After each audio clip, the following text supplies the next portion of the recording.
انا کننا مرسلین، بے شک ہم ہی بھیجنے والے رسول کو. رسول کی جو بعثت وہ ہم نے کی ہے، رسول کا آنا ہمارے امر سے ہے. اللہ تعالیٰ کا مقابلہ کیا، رسول اللہ بھیجتا ہے. انہوں نے بعض ایسے مدارس قائم کیے، ان کا ایک نصاب بنایا کہ جو اس نصاب کو پڑھ لے گا وہ رسول بننے کے قابل ہو جائے گا. اس قدر یہ رسولوں کو بھیجنے والے ہیں. جو رسول آتا ہے ہمارے امر سے آتا ہے.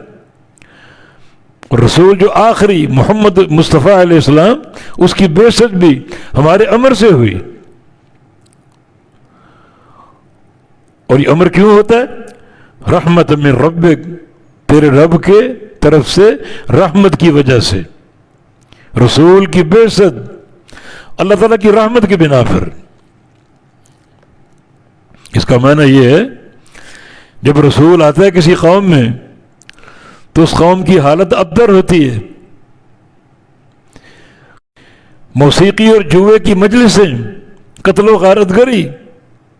اللہ اگر چاہتا تو عذاب بھیج کر ان کو ملیا میٹ کر دیتا. عذاب کی حجت بن چکی تھی.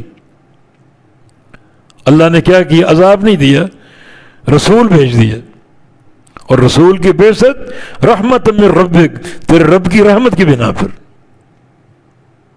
وہ جو نبی علیہ السلام کی حدیث ہے صحیح بخاری میں، رحمتی سبقت غضبی، میری رحمت میرے غصے سے پہلے.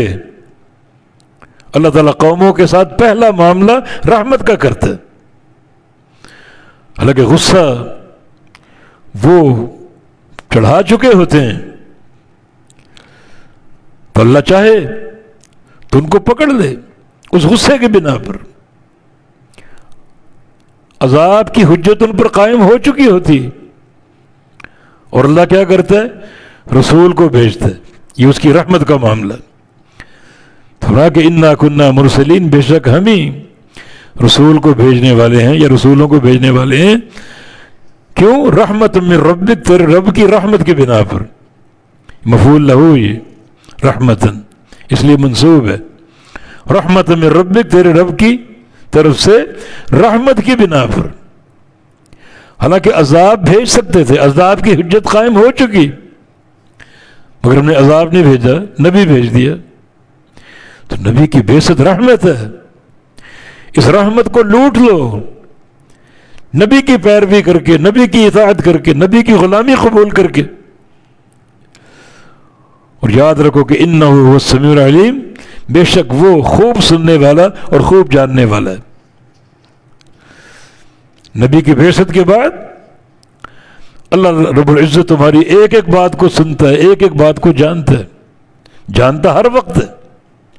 مگر نبی مبعوث ہو چکا، اب تم چکنے ہو جاؤ، ایک ایک بات کو سنے گا. وہ بات اگر خیر کی ہوگی اللہ اس کا اجر دے گا، اور وہ بات اگر شر کی ہوگی اور نبی کی مخالفت کی ہوگی تو تم اللہ کی پکڑ میں آ جاؤ گی. اور العلیم وہ جاننے والا ہے، ہر چیز جانتا ہے، تمہارے ایک ایک فعل کو جانتا ہے. اچھے فعل کا اجر دے گا اور گندے فعل کی سزا دے گا.